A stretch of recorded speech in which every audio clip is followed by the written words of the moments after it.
Hello guys, welcome to post analysis series. ఈరోజు day 2. So Nifty ఇది ఈరోజు market already close అయిపోయింది. So playback చూద్దాం ఏమైందో. ఈ ఇంపార్టెంట్ లెవెల్స్ మార్క్ చేసుకున్నాం కదా. ఆల్రెడీ నేను ఫ్రీ టెలిగ్రామ్ ఛానల్లో కూడా పోస్ట్ చేస్తున్నాను. ఎవరైనా ఇంకా జాయిన్ అవ్వకపోతే కింద డిస్క్రిప్షన్లో లింక్ ఉంది ఫ్రీ టెలిగ్రామ్ ఛానల్ది, జాయిన్ అవ్వండి. అండ్ ఈరోజు సిపిఆర్ అయితే వైడ్గా ఉంది. అండ్ దెన్ ఇది నిన్నటి సిపిఆర్ దగ్గర క్యాండిల్స్ ఏది కూడా సిపిఆర్ టచ్ చేయలేదు. సో వర్జన్ సిపిఆర్ కింద కన్సిడర్ చేయొచ్చు. అండ్ దెన్ ఇక్కడ నుంచి క్రాష్ వచ్చింది కాబట్టి ఇది ప్రీవియస్ సెషన్ హై కింద and as well as supply zone కింద మార్క్ చేసుకున్నాము. సో ఇప్పుడు బార్స్ అనేది నిఫ్టీ ప్లే చేద్దాము. సో ఫస్ట్ క్యాండిల్ ఇక్కడ బేరిష్ క్యాండిల్ కింద టర్న్ అయ్యి ఆ తర్వాత బుల్లిష్ అయింది. సో ఇమీడియట్ గా మనకి గుర్తుపెట్టుకోవాల్సింది ఏంటి, ఇక్కడ సిపిఆర్ అనేది ఇంపార్టెంట్ రెసిస్టెన్స్ కింద యాక్ట్ చేయొచ్చు. సిపిఆర్ రిజెక్షన్ కూడా జరగవచ్చు. ఓకే, సో ఇక్కడ మనకి బేరిష్ క్యాండిల్ దొరికింది. సో సిపిఆర్ దగ్గర ఎవరైనా షార్ట్ ఎంట్రీ వెళ్తా అనుకుంటే ఇక్కడ వెళ్ళి స్టాప్ లాస్ పైన పెట్టుకోవచ్చు. లైక్ 50 పాయింట్స్ టేక్ ప్రాఫిట్ ఎంత వస్తుంది, 100 పాయింట్స్ వరకు పెట్టుకోవాలి. కాకపోతే ఇక్కడ 80 పాయింట్స్ వస్తుంది అండ్ డేలో వరకు అయితే 52 పాయింట్స్ వస్తుంది. సో అలాంటప్పుడు కొంచెం పుల్ బ్యాక్ కోసం వెయిట్ చేయొచ్చు. ఆ తర్వాత ఇమీడియట్ గా రెడ్ బార్ ఫామ్ అయింది. సో ఇక్కడ ఎంట్రీ తీసుకున్నా ఇక్కడే రిస్క్ రివార్డ్ బాగాలేదు అన్నప్పుడు ఇక్కడ ఏం బాగుంటుంది. సో వెయిట్ చేయొచ్చు. And so let me clarify one thing, Nifty and bank Nifty కూడా రెండు చూస్తుండండి. ఎప్పుడన్నా సరే మీరు నిఫ్టీలో ట్రేడ్ చేసినా బ్యాంక్ నిఫ్టీలో ట్రేడ్ చేసినా నిఫ్టీ బ్యాంక్ నిఫ్టీ సైమల్టేనియస్ గా చూస్తుండండి. బ్యాంక్ నిఫ్టీ ఏమైంది, first candle bullish candle same Nifty లాగే. అండ్ బేరిష్ క్యాండిల్ కింద వచ్చి ఆ తర్వాత బుల్లిష్ క్యాండిల్ కింద కన్వర్ట్ అయింది. సో ఇక్కడ సిపిఆర్ అనేది వైడ్ గా ఉంది ఈరోజు. సో సిపిఆర్ అనేది ఇంపార్టెంట్ రెసిస్టెన్స్, కరెక్టే. వైడ్ సిపిఆర్ ఇంకా ఎక్కువ రెసిస్టెన్స్. అలాంటప్పుడు ఎక్కడ ఎంట్రీ తీసుకుంటారు, ఇక్కడ ఆల్రెడీ బాటమ్ సిపిఆర్ దగ్గర రెడ్ క్యాండిల్ ఫామ్ అయింది. ఇక్కడ ఎంట్రీ తీసుకొని స్టాప్ లాస్ ఇక్కడ పెట్టుకొని టేక్ ప్రాఫిట్ డేలో దగ్గర లేదంటే నిన్నట్లో దగ్గర తీసుకోవచ్చు అనుకుంటే తీసుకోవచ్చు. కాకపోతే ఎంటైర్ సిపిఆర్ జోన్ అనేది రెసిస్టెన్స్ కాబట్టి సిపిఆర్ పైన పెట్టుకుంటే స్టాప్ లాసెస్ ట్రిగర్ అయ్యే ఛాన్సెస్ ఎక్కువ ఉంటాయి. అలాంటప్పుడు ఏం చేయాలంటే 2 రీజన్స్ ఉన్నాయి. మీరు ఐదర్ సెంట్రల్ ప్యూర్ దగ్గర ఎంట్రీ తీసుకోవచ్చు రెడ్ బార్ ఫామ్ అయినప్పుడు, లేదంటే టాప్ సిపిఆర్ దగ్గర రెడ్ బార్ ఫామ్ అయినప్పుడు తీసుకోవచ్చు. లేదంటే ఇంకొక మెథడ్ ఉంది, అది తర్వాత చెప్తాను. అంటే ఒక్కొక్కసారి స్టాప్ లాస్ హిట్ అవుతున్నట్టు మీకు అనిపిస్తుంది కదా, హిట్ అయిన తర్వాత టార్గెట్ హిట్ అవుతుంటుంది. అలాంటప్పుడు ఏం మెథడ్ చేయాలో ఆల్రెడీ చాలాసార్లు చెప్పాను, అది కూడా ఈరోజు వీడియోలో డిస్కస్ చేసుకుందాం. సో ఇక్కడ మీరు ఎంట్రీ తీసుకొని ఉంటే సిపిఆర్ రివర్సల్ అని చెప్పి స్టాప్ లాసెస్ పెద్ద అయిపోద్ది. సో సెంట్రల్ ప్యూర్ కానీ టాప్ సిపిఆర్ దగ్గర కానీ వెయిట్ చేయండి. ఓకే, అప్పుడు దాకా ఎంట్రీ తీసుకోకండి. సో ఇక్కడ నుంచి ఏమైనా రెడ్ బార్ ఫామ్ అయితే ఎంట్రీ తీసుకోవచ్చు. సో ఇక్కడ రెడ్ క్యాండిల్ ఫామ్ అయింది. ఇప్పుడు రిస్క్ రివార్డ్ బాగుంటుంది. ఇందాకైతే రిస్క్ రివార్డ్ ఇక్కడ వరకు stop loss 80 points, take profit 160 బాగుంది. కాకపోతే ఒక్కొక్కసారి సెంట్రల్ పీరియడ్ కూడా సపోర్ట్ ఇస్తుంది కదా. సో 200 పాయింట్స్ స్టాప్ లాస్ పెట్టుకోవడం కరెక్ట్ కాదు for 200 points target. Rather than that మీరు ఎంట్రీ ఇక్కడ తీసుకొని స్టాప్ లాస్ ఇక్కడ పెట్టుకున్నారు అనుకోండి, 175 పాయింట్స్ వస్తున్నాయి. సో టార్గెట్ ఎంత, 175 ప్లస్ 170 లైక్ 350 అనుకోండి. సో 370 వరకు కూడా వస్తుంది. డేలో దగ్గర 370 పాయింట్స్ వచ్చేస్తుంది కాబట్టి ఇది best risk reward trade. So ఇక్కడ ఎంట్రీ తీసుకొని స్టాప్ లాస్ ఇక్కడ పైన అనేది పెట్టుకోవచ్చు. కాకపోతే ఏమైంది, చాలాసేపు కన్సల్టేషన్ అవుతుంది. ఆ జోన్ దగ్గర నుంచి బ్రేక్అవుట్ కానీ రివర్సల్ కానీ ఫామ్ అవ్వలేదు. ఇక్కడ ఎంట్రీ మిస్ అయ్యారు అనుకోండి, నెక్స్ట్ ఎంట్రీ ఇక్కడ తీసుకోవచ్చు. ఎందుకంటే చెప్పాను కదా ఇందాక, టాప్ సిపిఐ దగ్గర ఎంట్రీ తీసుకొని స్టాప్ లాస్ పైన పెట్టుకోవచ్చు అని, అక్కడ మనం ఎంట్రీ తీసుకోవచ్చు. కాకపోతే ఏమైంది, ఇమీడియట్ గా స్టాప్ లాస్ హిట్ అయింది. సో స్టాప్ లాస్ హిట్ అయిపోయిన తర్వాత మళ్ళీ మీరు లాంగ్ ఎంట్రీ తీసుకోవచ్చు అంటే ఇక్కడ ఎంట్రీ తీసుకోకూడదు. ఎందుకంటే ఇక్కడ హ్యూజ్ కన్సల్టేషన్ అయిన తర్వాత ఇక్కడ ఎంట్రీ తీసుకుంటే స్టాప్ లాస్ పెద్దదైపోద్ది. డేలో దగ్గర పెట్టుకున్నా సెంట్రల్ ప్యూర్ దగ్గర పెట్టుకున్నా మనకి స్టాప్ లాస్ అనేది పెద్దదైపోద్ది. రాదర్ దన్ దట్ మీరు కొంచెం పుల్ బ్యాక్ వచ్చిన తర్వాత ఎంట్రీ తీసుకోవచ్చు. లైక్ ఇక్కడ నుంచి బయర్స్ ఉన్నారు కాబట్టి ఇక్కడ మళ్ళీ green candle price action bullishness చూపిస్తే ఇక్కడ ఎంట్రీ తీసుకొని టేక్ ప్రాఫిట్ ఏమో డే హై దగ్గర తీసుకోవచ్చు. ఓకే, సో ఇక్కడ ఆల్మోస్ట్ సెంట్రల్ ప్యూర్ దగ్గర గ్రీన్ క్యాండిల్ అనేది చూపిస్తుంది కదా. సో ఎంట్రీ ఇక్కడ తీసుకొని స్టాప్ లాస్ ఇక్కడ పెట్టుకొని take profit almost day high దగ్గర తీసుకుంటే that will be best risk reward trade. So almost target వరకు కూడా వచ్చింది, డే హై వరకు వచ్చింది. సో ఇక్కడ మనకి ఇక్కడ రిస్క్ చూడండి, రిస్క్ రివార్డ్ ఇక్కడ ఎంట్రీ తీసుకుంటే stop loss just 85 points, target ఎంత ఉండాలి, 170 పాయింట్స్ ఉండాలి. మోర్ దాన్ 200 పాయింట్స్ వచ్చాయి. సో 1:2 రిస్క్ రివార్డ్ అనేది బాగుంది ఇక్కడ. సో ఒకవేళ టార్గెట్ అక్కడ తీసుకుంటే తీసుకోవచ్చు. ఆ తర్వాత ఇమీడియట్ గా మార్కెట్ బేరిష్ గా ఉంది కాబట్టి మార్కెట్ మొమెంటం అనేది వీక్నెస్ చూపించింది ఇక్కడ. సో బ్యాంక్ నిఫ్టీలో అయితే బెస్ట్ ఆపర్చునిటీ ఏంటి ఈ రోజు అంటే, మీ సెంట్రల్ ప్యూర్ దగ్గర షార్ట్ ఎంట్రీ తీసుకొని స్టాప్ లాస్ ఇక్కడ పెట్టుకోవచ్చు. అది ఫస్ట్ ట్రేడ్. సెకండ్ సెటప్ లేదు ఇక్కడ మిస్ అయ్యారు అనుకోండి ఎంట్రీ ఇక్కడ కూడా తీసుకోవచ్చు, స్టాప్ లాస్ పైన పెట్టుకోవచ్చు. లేదంటే rather than going long here wait for the small pull back. Either ఇక్కడ టాప్ సిపిఆర్ పైన గ్రీన్ క్యాండిల్ కోసమైనా వెయిట్ చేయండి, లేదంటే సెంట్రల్ పివట్ దగ్గర ఇక్కడ డేలో దగ్గర బిగ్ బయింగ్ ప్రెజర్ జరిగింది కదా, సో ఇక్కడ మళ్ళీ బయింగ్ ప్రెజర్ అయినా జరగవచ్చు. వీళ్ళు బయర్స్ ఎవరైతే ఉన్నారో వాళ్ళు స్టాప్ లాసెస్ ప్రొటెక్ట్ చేసుకుని మళ్ళీ యాడ్ చేస్తుంటారు, వాళ్ళతో పాటు ఎంటర్ అవ్వచ్చు. Okay, that is the best opportunity for bank Nifty. Coming to Nifty, ఇక్కడ సిపిఆర్ రిజెక్షన్ తీసుకుంటే మనకి రిస్క్ రివార్డ్ బాగాలేదు. సో నిఫ్టీలో సిపిఆర్ రిజెక్షన్ అనేది ఈ రోజు అవాయిడ్ చేయొచ్చు, అండ్ సిపిఆర్ కూడా కొంచెం యావరేజ్ టు వైడ్ ఉంది. ఓకే, బ్యాంక్ నిఫ్టీలో సిపిఆర్ బాగుంది. బ్యాంక్ నిఫ్టీలో సిపిఆర్ వైడ్ గా ఉన్నప్పుడు సిపిఆర్ రిజెక్షన్ అనేది సిపిఆర్ రెసిస్టెన్స్ కింద యాక్ట్ చేస్తుంటది. ఇక్కడ నిఫ్టీలో rather than rejection breakouts high probable, but ఇక్కడ 10:35 కి బ్రేక్అవుట్ అయింది కదా, ఆ టైంకి బ్యాంక్ నిఫ్టీ ఎక్కడ ఉందో చూడండి. 10:35 కి ఇంకా మనకి సిపిఆర్ లోపల ఉంది. అలాంటప్పుడు నిఫ్టీ బ్రేక్అవుట్ అయినా సరే ఎంట్రీ తీసుకోవద్దు. ఓకే, బ్యాంక్ నిఫ్టీ కూడా బ్రేక్అవుట్ అయిన తర్వాత హై ప్రాబిలిటీ ఉంటుంది. సో బ్రేక్అవుట్ అయితే అయ్యింది. టార్గెట్ నెక్స్ట్ పివట్ పెట్టుకుంటే టార్గెట్ కూడా రీచ్ అయిపోయింది, ఆల్మోస్ట్ R1 పివట్ కూడా రీచ్ అయిపోయింది. కానీ ఇది గుడ్ ఎంట్రీ కాదు. ఓకే, అకార్డింగ్ టు ఓన్లీ మీరు నిఫ్టీ చార్ట్ చూస్తే ఇక్కడ సిపిఆర్ దగ్గర ఎంట్రీ తీసుకొని స్టాప్ లో సెంట్రల్ పివట్ కింద పెట్టుకోవచ్చు, టేక్ ప్రాఫిట్ నెక్స్ట్ పివట్ దగ్గర పెట్టుకోవచ్చు, ఇది ఓకే. బట్ బ్యాంక్ నిఫ్టీ కూడా చూడాలి. బ్యాంక్ నిఫ్టీ రిజెక్షన్ అయింది అనుకోండి, సడన్ గా నిఫ్టీ కూడా బ్రేక్అవుట్ అయిన తర్వాత ఇమీడియట్ గా రివర్సల్ అవుతూ ఉంటది. అఫ్ కోర్స్ ఈ రోజు అయితే అవ్వలేదు, కానీ మోస్ట్ ఆఫ్ ద సినారియోస్ లో బ్యాంక్ నిఫ్టీ కూడా చూడండి. బ్యాంక్ నిఫ్టీ కూడా సిపిఆర్ బ్రేక్అవుట్ అయితేనే ఎంట్రీ తీసుకోండి. ఓకే, సో నిన్న నిన్న కూడా R1 పివట్ దగ్గర నుంచి రివర్స్ అయింది, ఈ రోజు కూడా R1 పివట్ దగ్గర నుంచే రివర్స్ అయింది. సో ఎప్పుడో R1 పివట్ అనేది రిజెక్షన్ ఎందుకు ఇచ్చిందంటే మనకి ఇక్కడ బిగ్ బార్స్ ఉన్నాయి కదా, సో ఇక్కడ సప్లై జోన్ అని మార్క్ చేసుకున్నా, సప్లై జోన్ అంటే సప్లై జోనే కాదు, ఇక్కడ పెద్ద పెద్ద బార్స్ ఎప్పుడు వచ్చాయి ఇక్కడ ఎంటర్ అయ్యారు కదా, సో అక్కడ నుంచి ఎగ్జాక్ట్లీ రిజెక్షన్ తీసుకుంది. అండ్ R1 పివట్ దగ్గర నుంచి కూడా మార్కెట్ అనేది రివర్స్ అయింది.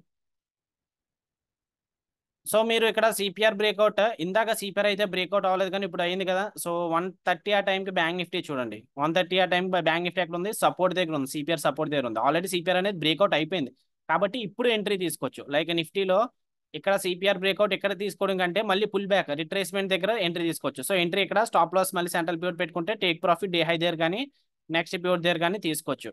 సో అది టార్గెట్ అనేది రీచ్ అయింది. ఓకే, సో ఇలా మీరు ట్రేడ్ చేసుకుంటూ ఉండాలి. నిఫ్టీ ట్రేడ్ చేసినప్పుడు కంపల్సరీ బ్యాంక్ నిఫ్టీ చూడండి, బ్యాంక్ నిఫ్టీ ట్రేడ్ చేసినప్పుడు నిఫ్టీ కూడా చూడండి. నా ఈరోజు ఫిన్ నిఫ్టీ ఎక్స్పైరీ కాబట్టి అది కూడా మాట్లాడుకుందాం. ఫిన్ నిఫ్టీ ఏమైంది, ఫిన్ నిఫ్టీ కూడా వర్జిన్ సిపిఆర్ సపోర్ట్ అయితే ఉంది. సో వర్జిన్ సిపిఆర్ దగ్గర ఏమైనా బుల్లిష్ క్యాండిల్ ఫామ్ అయితే లాంగ్ ఎంట్రీ తీసుకోవచ్చు. ఇక్కడ పాయింట్ ఏంటంటే వర్జిన్ సిపిఆర్ దగ్గర నుంచి గ్రీన్ క్యాండిల్ ఎక్కడ ఫామ్ అయితే ఎంట్రీ తీసుకోవచ్చు అంటే maximum most of the time central pivot దగ్గరే తీసుకోండి, ఎందుకంటే సెంట్రల్ పివట్ వర్జిన్ సిపిఆర్ లో సెంట్రల్ పివట్ ఇంకా చాలా పవర్ఫుల్. సో ఇక్కడ ఎంట్రీ తీసుకున్నాం అనుకోండి గ్రీన్ క్యాండిల్ దగ్గర, ఒక్కొక్కసారి స్టాప్ లాస్ పెద్దగా అయిపోవడము, లేదంటే స్టాప్ లాస్ హిట్ అయిన తర్వాత మళ్ళీ సెంట్రల్ పివట్ సపోర్ట్ తీసుకొని టార్గెట్ కి వెళ్ళడం ఇలాంటివి జరుగుతూ ఉంటాయి. సో బుల్లిష్ క్యాండిల్ దగ్గర ఎంట్రీ తీసుకోవచ్చు. అలాగే ఇక్కడ గ్రీన్ క్యాండిల్ ఫామ్ అయింది కదా, ఇక్కడ ఎంట్రీ తీసుకుంటే మళ్ళీ చూడండి రిస్క్. ఎంట్రీ ఇక్కడ స్టాప్ లాస్ ఏమో వర్జిన్ సెంట్రల్ పివట్ దగ్గర 120 పాయింట్స్, టార్గెట్ ఎంత ఓన్లీ 60 పాయింట్స్ ఉంది. అలాంటప్పుడు తీసుకోవద్దు, ఎందుకంటే మళ్ళీ ఈ రోజు సిపిఆర్ కూడా ఇంపార్టెంటే కదా. సో అలాంటప్పుడు ఇంత పెద్ద గ్రీన్ బార్ వచ్చినప్పుడు ఎంట్రీ తీసుకోకండి. అఫ్ కోర్స్ వర్కౌట్ అయ్యింది ఈ రోజు ట్రేడ్ తీసుకొని ఉంటే, బట్ స్టిల్ అది గుడ్ ఎంట్రీ అనేది కాదు. నెక్స్ట్ ఎంట్రీ ఇక్కడ సిపిఆర్ దగ్గర షార్ట్ ఎంట్రీ తీసుకోవచ్చు. ఇక్కడ ఎంట్రీ తీసుకొని stop loss and top CPR పైన పెట్టుకోవచ్చు, టేక్ ప్రాఫిట్ ఏమో డేలో దగ్గర తీసుకోవచ్చు. సో ఏమైంది, ఆఫ్టర్ లాంగ్ కన్సల్టేషన్ బ్రేక్అవుట్ అయితే అయిపోయింది. సో సిపిఆర్ బ్రేక్అవుట్ అయింది 11:30కి. బ్యాంక్ నిఫ్టీ 11:30 ఎక్కడ ఉంది, ఇంకా సిపిఆర్ లోపల ఉంది. అలాంటప్పుడు బ్రేక్అవుట్ ఎంట్రీకి వెళ్ళకండి ఫిన్ నిఫ్టీలో కూడా. ఓకే, సో ఇక్కడ ఓన్లీ బెస్ట్ ఎంట్రీ ఇక్కడ సిపిఆర్ దగ్గర రివర్సల్ అయింది కదా, ఎంట్రీ ఇక్కడ తీసుకొని స్టాప్ లాస్ పైన పెట్టుకోవచ్చు, టేక్ ప్రాఫిట్ డేలో దగ్గర కానీ 2 hour దగ్గర కానీ తీసుకోవచ్చు, కానీ స్టాప్ లాస్ అనేది హిట్ అయింది. ఆ తర్వాత ఏమైందో చూడండి. మన ఎంట్రీ ప్రకారం మీరు వ్యూ ఏంటి, ఇక్కడ నుంచి మార్కెట్ కిందకు వస్తుందని కదా, సో పైకి వెళ్ళిన తర్వాత స్టాప్ లాస్ హిట్ అయిన తర్వాత టార్గెట్ అనేది రీచ్ అయింది. మీ వ్యూ ప్రకారం, మీ అనాలిసిస్ ప్రకారం కరెక్ట్ అయింది. అలాంటప్పుడు ఏం చేయొచ్చు అంటే ఒక మెథడ్ ఉంది. సో అది మళ్ళీ చెప్తున్నాను, చాలాసార్లు చెప్పాను వీడియోస్లో, మళ్ళీ చెప్తున్నాను చూడండి. ఫర్ సపోజ్ ఇక్కడ 23,400 దగ్గర ఫిన్ నిఫ్టీ ఉంది. సో మీరు జనరల్గా ఏం చేస్తారు, అట్ ద మనీ సెల్ చేస్తే 23,400 పుట్ ఆప్షన్ని సెల్ చేస్తారు కదా. సో ఇది స్టాక్ మార్క్ చార్ట్ ఫిన్ నిఫ్టీ 20 ఏ టైంకి రెడ్ క్యాండిల్ ఫామ్ అయింది, ఆల్మోస్ట్ 11 o'clockకి, అంటే 23,400 దగ్గర 11:05 చూసుకోవాలి, అంటే ఆ క్యాండిల్ క్లోజ్ అవ్వబోతుకి 11:05 అవుద్ది కదా. సో 11:05కి 23,400 మార్కెట్ మీరు ఏం చేస్తారు, కిందకు వస్తుంది అనుకుంటే కాల్ ఆప్షన్ కదా సెల్ చేస్తారు, సో కాల్ ఆప్షన్ సెల్ చేస్తారు. ఓకే, సో ఇక్కడ 66 దగ్గర పెట్టుకున్నారు. దీనికి స్టాప్ లాస్ మాక్సిమం ఎంత పెట్టుకోవాలి, 33 పాయింట్స్ పెట్టుకోవాలి. ఎందుకంటే మీకు వస్తున్నప్పుడు 1:2 ఫాలో అయితే నా ఒక 33 పాయింట్స్ పెట్టుకోవాలి. కాబట్టి ఒక 99 వచ్చిన తర్వాత స్టాప్ లాస్ అనేది హిట్ అయిపోతూ ఉంటుంది. లైక్ స్టాప్ లాస్ పెట్టుకోవాలి 99 దగ్గర. సో 72కి వచ్చింది, 11:30కి ప్లేబ్యాక్ చేస్తాను చూడండి. ఆల్మోస్ట్ ఇక్కడ స్టాప్ లాస్ అనేది హిట్ అయిపోయింది. ఓకే, 95, 99, ఓకే, 100కి వచ్చేసింది. సో స్టాప్ లాస్ అనేది హిట్ అయిపోయింది. ఆ తర్వాత చూడండి 11:40 మార్కెట్ క్లోజ్ అయ్యే టైంకి ఆల్మోస్ట్ 200 దాకా వెళ్ళి 3 o'clockకి ప్రాఫిట్ ఎంత వచ్చింది, 1600 ప్రాఫిట్ వచ్చింది ఒక లాట్తో. స్టాప్ లాస్ హిట్ అయిపోయిన తర్వాత మనకి ప్రాఫిట్ వచ్చింది. ఇలాంటప్పుడు ఏం మెథడ్ చేయొచ్చు అంటే మళ్ళీ 11 o'clock వెళ్తున్నాను చూడండి, 11 o'clock టైం పెడుతున్నాను. మీరు ఎంట్రీ తీసుకున్నప్పుడు ఇక్కడ ఏం చేశారు, 23,400 కాల్ ఆప్షన్ ని సెల్ చేశారు. సో 23,400 కాల్ ఆప్షన్ సెల్ చేసినప్పుడు, కాల్ ఆప్షన్ అంటే ఏంటి, జనరల్ గా మనం మార్కెట్ కిందకు వస్తుందని చెప్పి సెల్ చేసాం. జనరల్ టర్మ్స్ లో సిఈ అంటే ఏంటి, అసెండింగ్ కదా, అంటే మార్కెట్ పైకి వెళ్తుందని కదా. సో 23,400 కన్నా అసెండింగ్ ఏముంటది, 23,450 కాల్ ఆప్షన్ ఉంటుంది. దాన్ని బై చేయాలి, దీనికి ప్రొటెక్షన్ గా దీన్ని బై చేయాలి. ఇప్పుడు మనం స్టాప్ లాస్ పెట్టుకోవాల్సిన పని ఉండదు, ఎందుకంటే మాక్సిమం ప్రాఫిట్ అండ్ లాస్ అనేది ఆల్రెడీ ఫిక్స్డ్. ఇక్కడ 600 మాక్సిమం పోతే 600, అంటే మార్కెట్ ఎంత పైకి వెళ్ళిపోయినా సరే నాకు లాస్ 600 వస్తుంది ఒక లాట్తోని. మార్కెట్ ఎంత కిందకు వచ్చేసినా నాకు ప్రాఫిట్ 600 వస్తుంది ఒక లాట్తోని. సో ఇప్పుడు మనకి స్టాప్ లాస్ అనేది అవసరం లేదు. సో మీరు చూసుకోండి, ఇక్కడ ఎంటీఎం మాక్సిమం 700 దాటదు. ఫ్లక్చుయేషన్ వల్ల ఒక్కొక్కసారి 700కి వెళ్ళినా మార్కెట్ క్లోజ్ అయ్యే టైంకి అది 640 మించి ఏమీ వెళ్ళదు. ఓకే, సో 12:30, 12:35 ఆ టైంకి మనకి స్టాప్ లాస్ హిట్ అయిపోయింది. కానీ ఇక్కడ మాక్సిమం లాస్ అంతా ఇంకా 200 చూపిస్తుంది, ఎందుకంటే మనం ఆల్రెడీ ప్రొటెక్షన్ యాడ్ చేసాం కదా. సో క్లోజింగ్ టైంకి చూద్దాం 3:30కి ఏమైందో.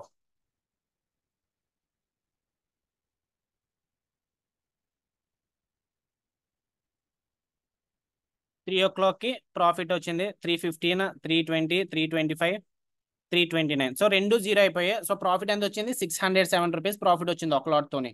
ఇక్కడ మీకు స్టాప్ లాస్ ప్రొటెక్ట్ అయ్యింది and at the same time profit కూడా వచ్చింది. అదే మీరు జనరల్ గా ఇక్కడ 100 దగ్గర క్లోజ్ చేస్తుంటే ఎంత లాస్ వచ్చింది, ఇందాక 800 లాస్ అయితే వచ్చింది. కానీ ఇక్కడ మనకి జీరోకి రెండు ఈ మెథడ్ చేయడం వల్ల బెనిఫిట్ ఏంటి,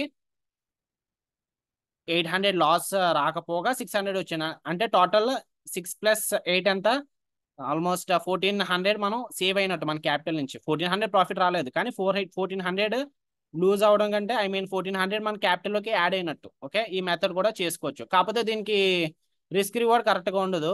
600 maximum loss 650, maximum profit 600, 1:1 risk reward. ఒక్కొక్కసారి దీనికంటే తక్కువ కూడా ఉంటుంది రిస్క్ రివార్డ్.